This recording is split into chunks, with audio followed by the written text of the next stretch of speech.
One engine down, we are on to the second one today. What's 35 degrees in Fahrenheit? 95, I looked it up the other day. We resorted to violence and got the angle grinder out, so we should be smooth sailing. There's a bit of an art to this. It's definitely a multi-stage process. Victory is mine. Look at you. This isn't the outcome we were hoping for, obviously. It feels very odd. I'm trying to be happy about it. Well, we did it. We actually did it.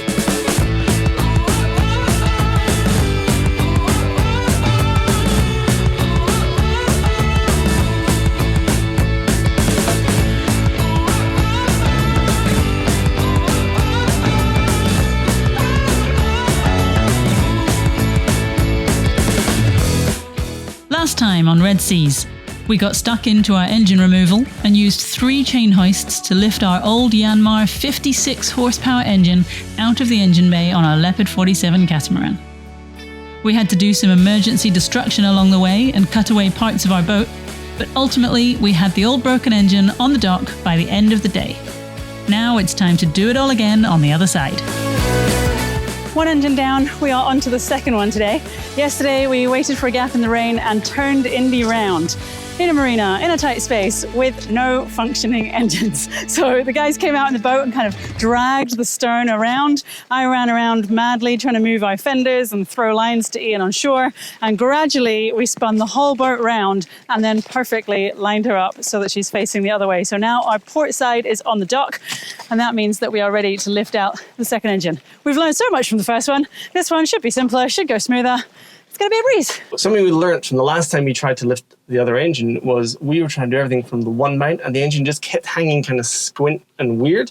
So instead of putting our second mounting point dead in line with the first, we've put them out of line, kind of like the mounts are on the engine, which makes a huge difference because I think that means that when we lift this, the engine's going to stay relatively straight in line with the boat, which was like 90% of the troubles we were having with the last engine. So yeah, fingers crossed we got the guesswork of the alignment for this hoist pretty close from the looks of it, and everything will just go swimmingly at this point.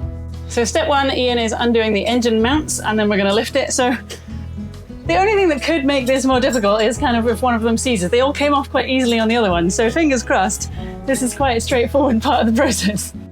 It's so warm. It's raining, calm down. What's 35 degrees in Fahrenheit? 95, I looked it up the other day. 95 degrees, and then we're inside a fiberglass box. That's 95 outside. 4 parts. This one's not possible to get out. Bummer. Yeah, it doesn't look like you've got a ton of space down there. I got no space down here. But a handy little seat. Well, for the time being, it's not actually secured to anything, so what makes me nervous. How did they get this in here? Couple more bolts, not nice. nuts. So we're good to lift? Yeah, I think we're good to lift. So this one's the lift, right? I think so. Give it a try. Yeah, that's good. Things are moving. Okay, so it's just this back mount that doesn't want to come off. Well, it might just be the freezer stuff kind of getting caught a little bit. I hoped that it would just free up as it wiggled. Muffler will move. There it goes. Muffler's clear. Nice. Almost.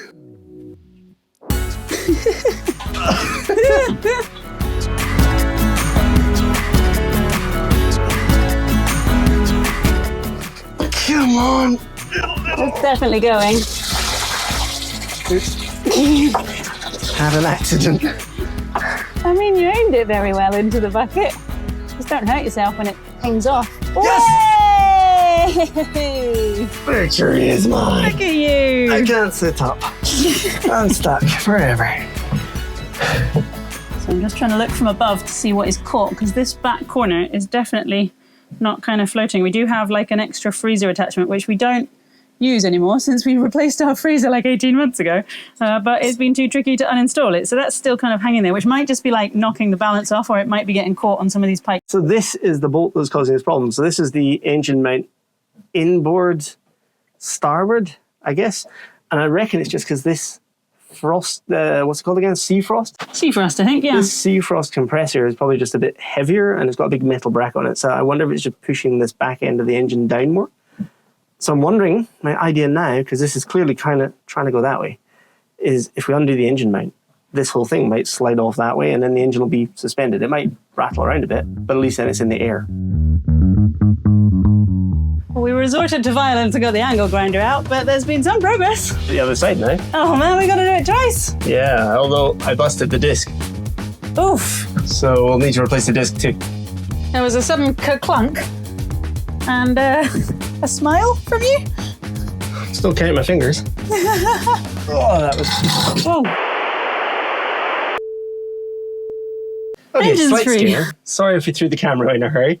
And that chain hoist apparently doesn't lock. So the engine was just slowly working its way, well, quickly working its way through the bilge. Wow. But it's fine. We're holding it off with the tiniest of little like temporary carabiner things like this. So it's definitely going to last for ages and it's very secure. Physics! So, we're hanging. We're hanging! Relatively Woohoo! straight. Yeah, it's looking a lot better than the other one, isn't it? Yeah. We'll just get this freezer thing off and that might balance things out a bit. Oh wow, I've just seen what happened on the far side. Oh dear. That engine mount's supposed to be kind of 90 degrees round from where it is. We just snapped an engine mount in half. Oops.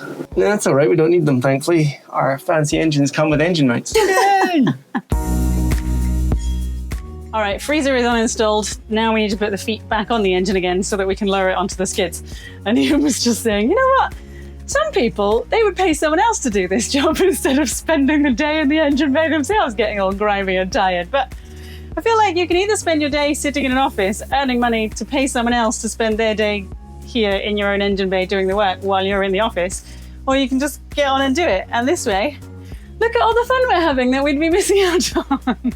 Don't you agree? Absolutely, yeah, I would love this. Not have a cushy, easy gig. Where someone pays you and you don't have to spend. Because bear in mind, we finish this and then we're going to start editing, right? Our entire cockpit is such a bomb site right now because we've got everything out of the starboard engine bay and now all of this stuff that was being stored in the port engine bay. But we are definitely seeing progress. Because we're only using 2 chain hoists for this one, we're doing things a little bit differently. So before we lower the engine onto the wooden skids, we're going to tie on like a bridle to the front feet. And that means that when we lower it onto the skids and it's sitting on the feet, the line is already going through the holes. That means that we can then use chain hoist 3, as it were, coming up out of the engine bay to like pull the rope forward. Somehow it is all going to come together. We're still feeling very optimistic. Alrighty. It is hanging like so much nicer than the other day. It's completely in free space. So yeah, it's holding the whole thing up by the 2 chain hoists, one of which I do want to get off fairly soon because our eye bolt is more like a hook. Really? Yeah, it's stretching. Oops. It wasn't rated for this job, and then when the engine's obviously swung just then with the drop of the freezer bracket thing, that I think may have upset it. Oops. But we're not about to rely on that for very long, so it's okay. No, once you tie that on and we put the wood in, then we can lower it. I was going to say drop it. We can lower it No dropping. cautiously. No dropping. No more dropping today. And then we won't need that anymore. So that's good. Yeah. It's actually going to plan. I know it doesn't look like it, but we didn't have a plan, but now that we sort of are making up the plan as we go along, it means it's going to plan. Yes, if you didn't notice, this is what going to plan looks like on Indioko.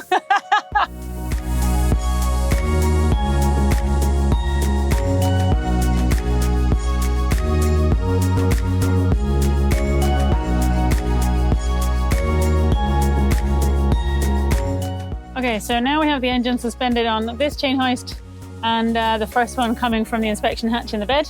We think we've just about got clearance over the prop shaft, so we should be smooth sailing. Come on, it's almost there. We're just going to move it forward to here and then lift it straight up through the hatch and we'll be done. Easy. Easy. Give it a Need go. to start lifting? Yes, please. All right, I'm lifting. Up on 1. No, up on 3, 2. Up on 3. 3. We'll call it 3. Up on 3, Calling please. this 3.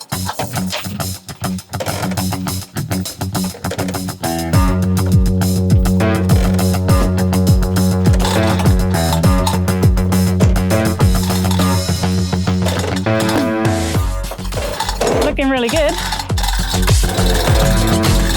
Okay, hold on. Okay, pausing there. If you were to now lower onto the skids, Yeah. So then we can just lower on mine and you'll just sort of push it from the back and hope it doesn't slide backwards, yeah? precisely that, yeah. All right, great. Okay, lowering.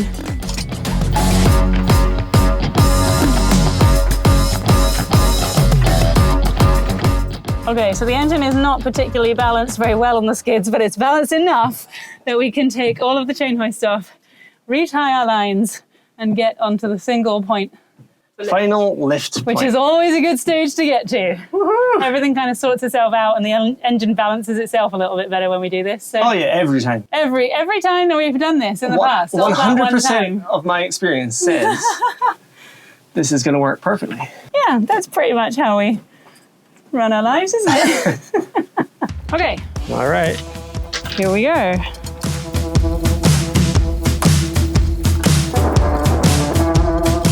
Looks perfectly aligned at the back here. And it'll need to go slightly outboard, but There we go. here it comes. A little bit more outboard if you can, 2 centimeters. Yeah, I see. Almost. It means the boom's not in the right place. Yes.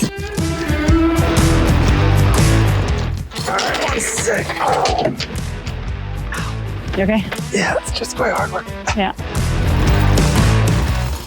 I don't have to go too much higher before I can put the door in. Okay, going down.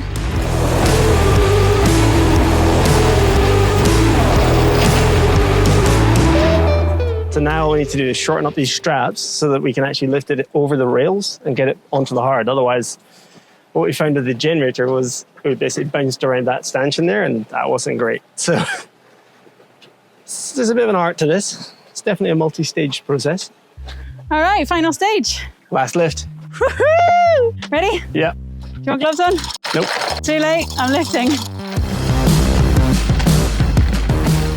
Okay, that's it off the floor. I might try and switch over to there then. Okay. Good. Whew. Lifting.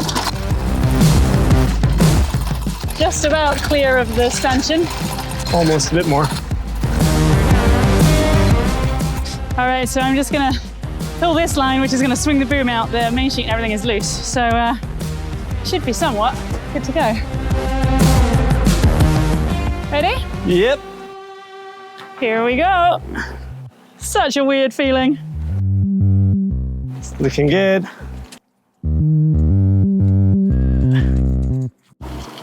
That's it. Keep going, keep going.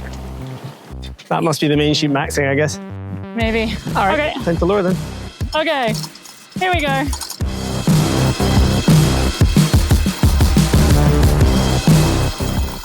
Touchdown! Woohoo! Look at that bad boy. Ha! Well, we did it. We actually did it. 2 engines on the dock. That's insane. When you think about it, people normally haul out the boat to do this in a boatyard. They usually have a forklift or a real crane. They Well, usually people who know what they're doing. know what they're doing. Done it before.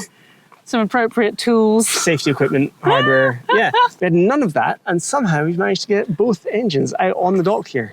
I also think it's so funny that the first one took us like 4 days, I think, in the end to get it out. Because A, it was a harder engine bay to get it out of. But Yeah, B, we had to absolutely. figure out a lot of stuff. And then this one, I have not looked at the time. It's about 3 o'clock in the afternoon and we started at about 10:30 this morning. So, Something like that, yeah, give or and take. we've had a lunch break. We managed to get the engines out of the engine bay. We didn't sink the boat, Hurrah! and they are now Big on win. the hard, which is like, I mean, they've not been out in daylight for 20 years. So that's pretty cool. Yeah, we are now just surrounded by the utter chaos of what it took to get the engines out, and the boat is an absolute state. It's ridiculous. I mean, to give you an idea, we have literally got anchors, we've got insulation, we've got tools, we've got walls. I don't know Yeah. why we have walls here. We have half a generator sitting out in our cockpit right now. It is just, It's an absolute riot. it's ridiculous. And the engine bays aren't much better, actually. No, so technically the next job is to put the new engines in, but there is quite a few levels of complication as to why we're not just doing that today. Yeah, we're kind of stalled. It's complicated. It's actually really tidy in here. I forgot I'd already cleaned this one, and it's quite impressive. If you remember a while back, we changed out the freezer on the boat because we had this system that wasn't really performing the way we wanted it to. And so we put in a 240-volt chest freezer, which has been incredible because it means we can store ice cream. The old system, however, was this system called SeaFrost, and you see them all over the place. Basically, it runs off of the engine. So when the engine was running, we had a little compressor pump bolted on the back, and we could turn that on or off, and it would run effectively coolant around these copper pipes. And then through this little transfer unit would take the heat away and make it cold. Something like that. I'm not an expert when it comes to freezers. But basically, we don't need it anymore. So we can clear up some space on this back wall by getting rid of this blue box. Whoa! I fixed it. This little suction discharge box. And then we can get rid of some of the extra copper pipes as well. So we can free up some space on the boat. Customs have just told us our engines have arrived. They're here, they're in the country, they've arrived from Australia. Everything is going to plan. They're in the right country. And yeah, so we got this message from Customs, which is great news, but it also had some bad news in the form of a $7,000 bill. Yeah. Like a bill, like an invoice, not like if they gave us $7,000, that'd be amazing. That would be a winner.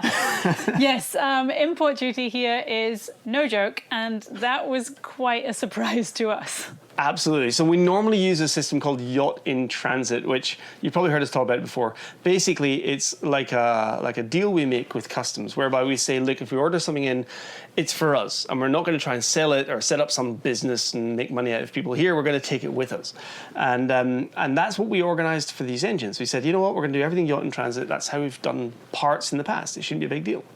However, here, they make that particularly difficult. So in French Polynesia, there's a whole lot of hoops that you have to jump through to get this yacht in transit status. And one of the main things is that if you're importing something, you have to prove that you're exporting it. We live on a boat, we're going to leave, that's fine, we'll take it with us. Not quite sure how we were going to manage that with 2 old engines, but hey, they said, no, you can't. You need to go through an official exporter. So who are you going to pay to take these out of the country for you? Which is going to cost a bomb, right? And also, where do we send them? Like, I don't even know where we would want to export them to. And we can't, like, have them just go a country ahead of us around the world. That's fine. So, yeah, ultimately, it was just not going to happen. So we said to them, look, we're not using an exporter, and we haven't got the funds to do that. But we're Yacht in Transit. This should be okay. And they were like, no, it's $7,000 or you have to export them. Which is awkward. Yeah, so we have a couple of options. We could pay the full import duty and import the engines and then try and sell off the old ones, but we would have to sell the old ones before the new ones get released. And we're sat on a wall in a marina paying every night to be here. We don't have a lot of time to sell 2 engines. And I'm not sure that we're going to find somebody else who needs those 2 exact engines and who happens to be looking right now and wants to buy them this weekend. And wants to rebuild them. Like, frankly, one will be for spares and one might work. It's a long shot. So we went back to Customs and said, like, we can't do that. Like, how do we get around this problem? What can we do? And they came up with another solution. Well, solution.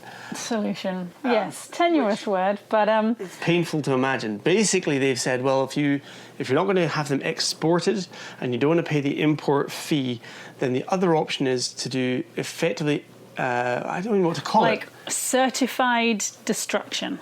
Which sounds like a great album title. Sounds cool, right? Unfortunately for us, what that means is taking the 2 old engines, disposing of them through like a scrap merchants, but Customs actually have to witness the destruction of the engines. And, you know, unlike a lot of parts of the world where you might take scrap metal and you could sell the scrap metal, here they make us pay to take the scrap metal. Privilege of throwing away something that we would like to sell or keep parts for spares, whatever we do, it has to be the whole thing. The whole engine has to be exported, or the whole engine has to just be like, I don't know, crushed down or whatever. Yeah, literally, we cannot keep parts, like not even spares that we could help other cruisers out with, or maybe even keep a spares for the new engines. I'm not even sure if they marry up. But either way, it's a complete destruction. Somebody will supervise the process.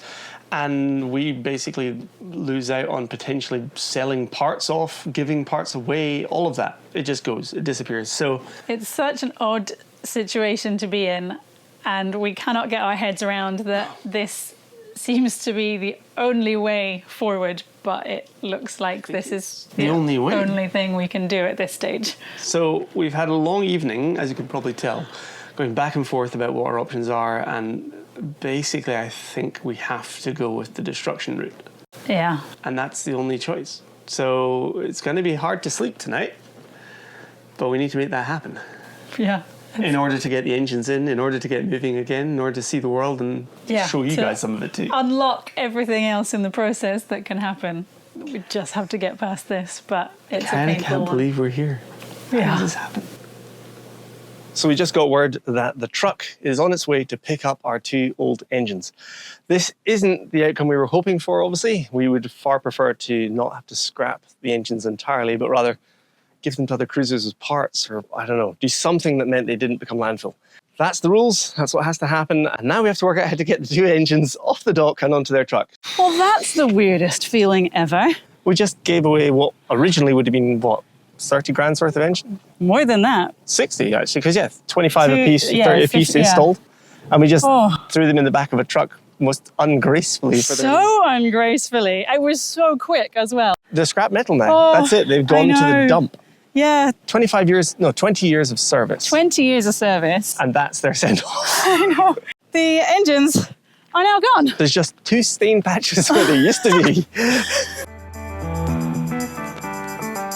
An early start this morning. We've just had the call that customs are available and they need to see the engines actually being destroyed. So we are racing across to Papeete. It is about 5 kilometers away.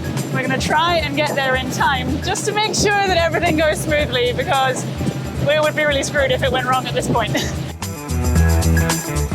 So we've just come into Papeete. The dinghy dock that we normally use in the other marina is kind of behind that cruise ship. But we have learned since we tried to find this other dinghy dock, like, I don't know, weeks, months ago, we've now found it. So at least we have a shorter walk at this end and we won't be like powering through the streets of the city trying to find the recycling waste management-y place. So we just had to kind of loop behind the naval base, go under this bridge, and there's a little dinghy marina attached to a chandlery that we think we can use.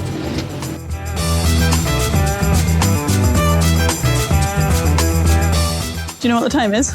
I just checked. We are at 8:30, which means we are ahead of time. We've got like half an hour for what should be a 10-minute walk. So there's plenty of time to get lost. Franny says should be because she knows where we're going. Well, you knew I don't know where we're going. we're lost. It's the sort of kinky wiggle over this way, and you said, I think we're supposed to turn right, and I turned left. Well, I can't say I was totally expecting it, but 10 minutes before I thought we were going to get there, look, we found it! We found it. We were just walking along the road, and I was like, yeah, one more block, and then he was like, oh, look, it's right there. After a short wait, our broker turned up with the customs agent. They took a look at the engines, asked some questions, and then signed off a bunch of paperwork and left. And we're done, we're free. We've walked away lighter and happier. We're certainly lighter. The engines have gone, they've been signed off as that is then disposed. The customs agent just wandered off and we were all like, is he happy? Is he fine? And He had apparently the it's strongest okay. poker face ever. There was Oh at my no goodness. point you had any idea what he was thinking. And everyone asked him questions and he was like, "Meh." Yeah. And like we didn't know until they left, and we turned to our broker agent guy Yeah. who's like handling all the paperwork, and he was like, yeah, we're all good. Really? Yeah. So yeah, we're sort of, I don't know, it feels very odd. I'm trying to be happy about it.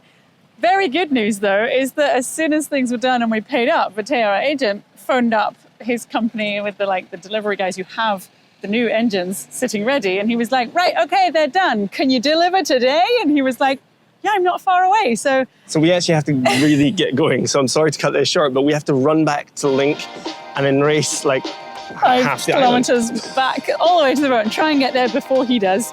Yeah, And we could see new engines. this could be it.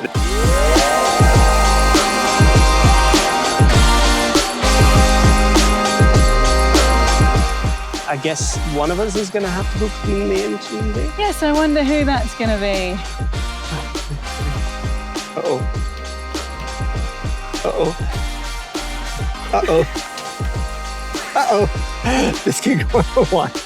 Why don't you just do it? I'll let you do it. It's okay. You can do it. It's fine. You do it. So Have generous fun. and Yeah, so no worries. kind.